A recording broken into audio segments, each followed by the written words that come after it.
ঈদের দ্বিতীয় দিনে দর্শনার্থীদের ঢল নেমেছিল মিরপুর জাতীয় চিড়িয়াখানায়। দূর দূরান্ত থেকে পরিবারের সদস্য আর শিশুদের নিয়ে চিড়িয়াখানায় আসে বহু মানুষ।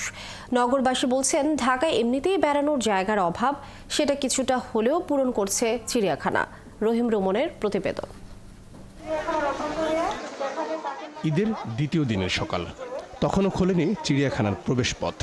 তবে এর আগেই টিকিট কাউন্টারে দর্শনার্থীদের দীর্ঘ সারি। বাবা মায়ের হাত ধরে চিড়িয়াখানায় ঘুরে ঘুরে বানর, ভাল্লুক, বাঘ, সিংহ সহ বিভিন্ন পশু পাখি দেখে আনন্দিত শিশুরা। আমি মানুষ দেখেছি, অনেক কিছু দেখেছি, বানর, সিংহ, বানর আর অনেক কিছু। এতে একটু উপভোগ করলাম। বাসা থাকতে থাকতে তো সবসময় বোর হয়ে যায়, সারা বছর তো বের হয় না, পড়াশোনা নিয়ে সবাই ব্যস্ত। এই জায়গার সবই দেখতে ভালো লাগে আর আসতে ভালো লাগে। বানর আবার খেলাধুলা পারে, কারণ বানর দেখতে আমার ভালো লাগে। এটা আমার আর কি ছোটবেলা থেকেই ইচ্ছা যে বানর দেখবো। কর্মব্যস্ত বাবা মায়ের সাথে চিড়িয়াখানা ঘুরে অনেক প্রাণীর সাথে নিজেদের পরিচয় করিয়েছেন তারা। বানরের লাফালাফি আর সিংহের গর্জনে শিশুদের আনন্দের সীমা ছিল না। রয়্যাল বেঙ্গল টাইগার, বাঘ, হাতি, জিরাফ, জেব্রা, সাপ, কুমির, কচ্ছপ, সসারু। আমি, বাবা, আম্মু, আপু, ভাইয়া, আর কেউ আসে নাই না, কারণ ওরা তো খাঁচায় বন্দি থাকে।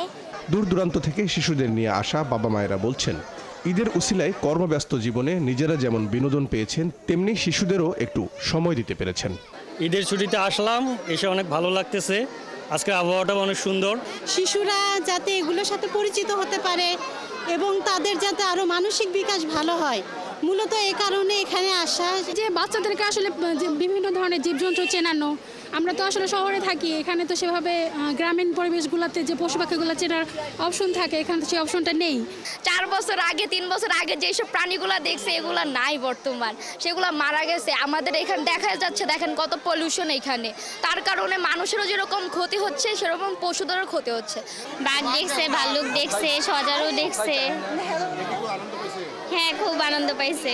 লম্বা ছুটির কথা মাথায় রেখে এবার দর্শনার্থীদের জন্য বিশেষ প্রস্তুতি নিয়েছে জাতীয় চিড়িয়াখানা কর্তৃপক্ষ। রহিম রুমন, ৭১, ঢাকা।